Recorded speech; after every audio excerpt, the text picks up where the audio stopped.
व्यक्ति ने बड़े कमाल की बात कही है, संघर्ष की राह जो चलता है वो ही संसार बदलता है। जिसने रातों से जंग जीती है वो ही संसार बदलता है। हेलो दोस्तों, स्वागत है आपका आपके चैनल एसडी ऑलराउंड में। दोस्तों आज है 3 जनवरी और 3 जनवरी के सभी महत्वपूर्ण करंट अफेयर्स की हम चर्चा करेंगे।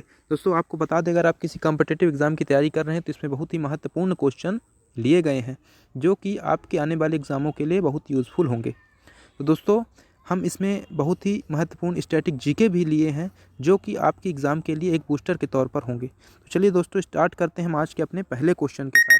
पहला क्वेश्चन है कि रेलवे बोर्ड के नए अध्यक्ष और सीईओ कौन बने हैं। तो इसका आंसर होगा दोस्तों वीके त्रिपाठी जी।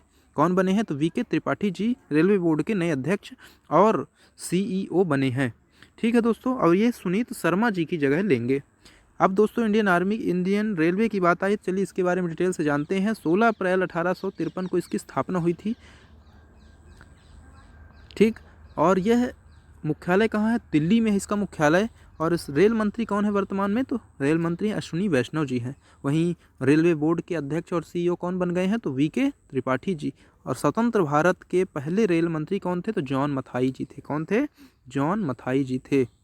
ठीक है, चलिए दूसरा क्वेश्चन है दोस्तों। उससे पहले प्लीज़ हमारे चैनल को लाइक, शेयर और सब्सक्राइब कीजिए। साथ ही साथ बेल आइकन जरूर प्रेस कीजिए दोस्तों, जिससे आने वाली वीडियो का नोटिफिकेशन आपको मिल जाए। दूसरा क्वेश्चन है दोस्तों, 2 जनवरी 2022 को पीएम मोदी कहाँ पर मेजर ध्यानचंद स्पोर्ट्स यूनिवर्सिटी की आधारशिला रखेंगे? तो इसका आंसर होगा दोस्तों मेरठ में। तो चलिए इसके बारे में जानते हैं। प्रधानमंत्री नरेंद्र मोदी 2 जनवरी को मेरठ में मेजर ध्यानचंद स्पोर्ट्स यूनिवर्सिटी की आधारशिला रखेंगे। विश्वविद्यालय की स्थापना उत्तर प्रदेश के मेरठ के सरगना कस्बे के सलावा और कैली गांव में की जाएगी और यह विश्वविद्यालय उत्तर प्रदेश का पहला खेल विश्वविद्यालय होगा। ठीक है दोस्तों, अब हम ये जानते हैं कि मेरठ में ही क्यों ये खोला जा रहा है यूनिवर्सिटी। तो इसकी पीछे भी एक प्रमुख कहानी है। इसके पीछे कहानी ये है दोस्तों कि हॉकी के जादूगर मेजर ध्यानचंद 10 साल तक मेरठ में रहे। दूसरे विश्व युद्ध के बाद उन्हें यहाँ तैनाती मिली और वर्ष 1945 से 1950 तक वो यहीं से खेले हैं। ठीक है, चलिए मेजर ध्यानचंद्र की हम बात करते हैं। मेजर ध्यानचंद्र हमारे हॉकी के जादूगर उपनाम से प्रसिद्ध हैं। इन्हें भारतीय फील्ड हॉकी के भूतपूर्व खिलाड़ी एवं कप्तान थे ये। इनका जन्म 29 अगस्त 1905 को इलाहाबाद में हुआ था। इन्होंने बहुत ही बड़े कारनामे किए दोस्तों। 1928, 1932, 1936 के ओलंपिक में भारत को गोल्ड मेडल दिलाया है।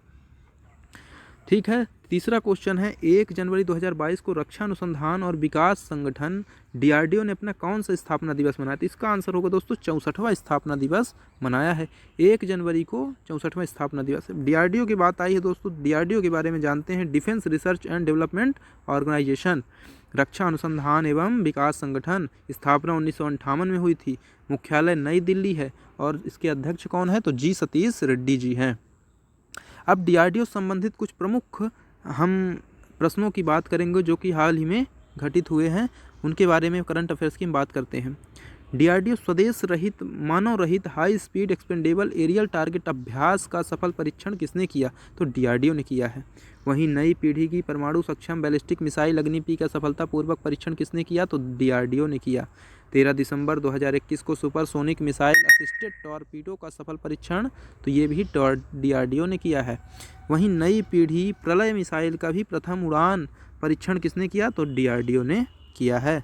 ठीक दोस्तों, चलिए आगे बढ़ते हैं। चौथा क्वेश्चन है, हाल ही में शिक्षा मंत्रालय के द्वारा किस अभियान की शुरुआत की गई है? तो इसका आंसर होगा पढ़े भारत। अभी हाल ही में धर्मेंद्र प्रधान जो कि शिक्षा मंत्री हैं, इन्होंने शिक्षा मंत्रालय ने 1 जनवरी 2022 से पढ़े भारत 100 दिवसीय पठन अभियान शुरुआत किया है। पढ़े भारत का उद्देश्य बच्चों, शिक्षकों, माता पिता, समुदाय सहित राष्ट्रीय एवं राज्य स्तर पर सभी हितधारकों की भागीदारी करना है। वहीं बाल वाटिका में 8वीं कक्षा तक पढ़ने वाले बच्चे इस अभियान का हिस्सा होंगे। ठीक है दोस्तों, चलिए 5वां क्वेश्चन देते हैं। हाल ही में किस देश ने अंडर-19 एशिया कप 2021 का खिताब जीत लिया है? इसका आंसर होगा दोस्तों भारत ने जीत लिया है। तो भारत ने 9 विकेट से ये जीता है और श्रीलंका को हराकर जीता है। टीम इंडिया ने रिकॉर्ड 8वीं बार ये जीता है। अभी तक 9 बार हुआ है जिनमें 8 बार टीम इंडिया ने ये जीता है।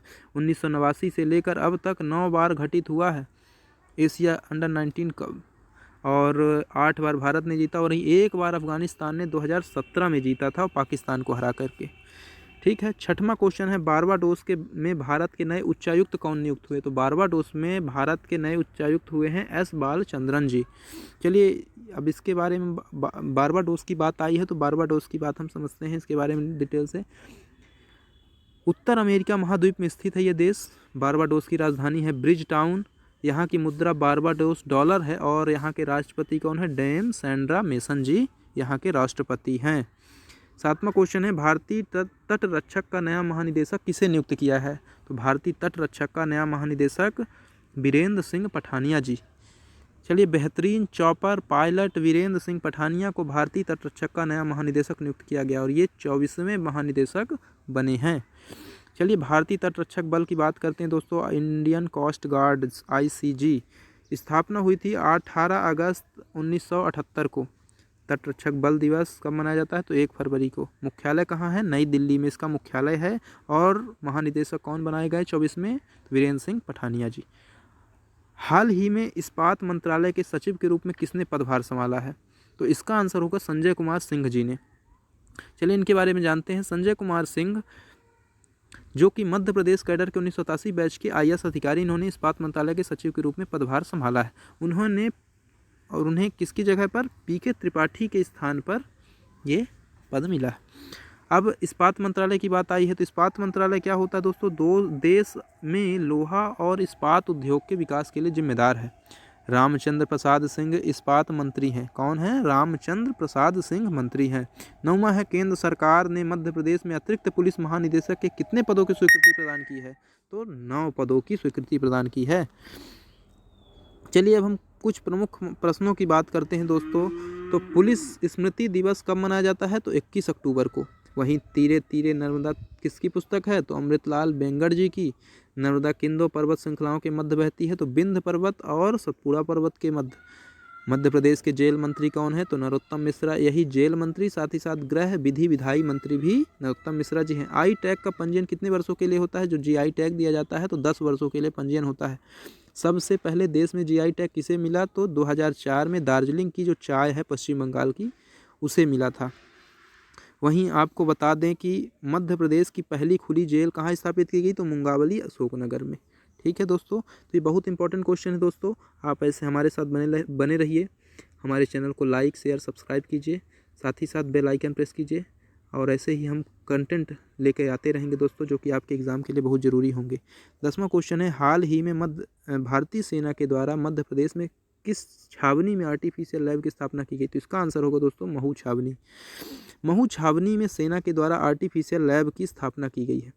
अब हम देखते हैं कुछ प्रमुख प्रश्नों की बात करते हैं दोस्तों। मध्य प्रदेश का पहला आदिवासी मेडिकल कॉलेज कहाँ प्रस्तावित है? तो खंडवा जिले में। वहीं चकमक बाल पत्रिका का प्रकाशन कहाँ से होता है? तो भोपाल से होता है ये। मध्य प्रदेश के उच्च शिक्षा मंत्री कौन है? तो डॉक्टर मोहन यादव जी हैं। वहीं गगन नारंग जो कि निशानेबाज हैं ने किस ओलंपिक भारत के लिए पदक जीता? 2012 लंदन ओलंपिक में। मध्य प्रदेश शूटिंग अकादमी कहाँ है? तो भोपाल में है। लोकतांत्रिक प्रणाली की बुनियादी इकाई के रूप में किसे रखा गया है? तो ग्राम सभा को रखा गया है। महिला हॉकी टीम के पूर्व कप्तान मधु यादव का संबंध किस जिले से है? तो जबलपुर से हैं मधु यादव जी। मध्य प्रदेश पुरुष हॉकी एसोसिएशन कहाँ पर है? तो ये भी जबलपुर में है। तो ये इंपॉर्टेंट क्वेश्चन दोस्तों, जो कि आने वाले कांस्टेबल एग्ज़ाम या MPPSC SI के लिए बहुत इंपॉर्टेंट होने वाले हैं। तो इन्हें आप बहुत ध्यान से नोट करते हुए चला करिए दोस्तों, क्योंकि बहुत इंपॉर्टेंट क्वेश्चन है दोस्तों। ऐसे क्वेश्चन आपको कोई नहीं बताता है। तो चलिए दोस्तों, अब आज यहीं तक। धन्यवाद। प्लीज़ दोस्तों लाइक शेयर सब्सक्राइब कीजिए और साथ ही साथ हमारे चैनल को शेयर करिए और स्वस्थ रहिए, मस्त रहिए। धन्यवाद।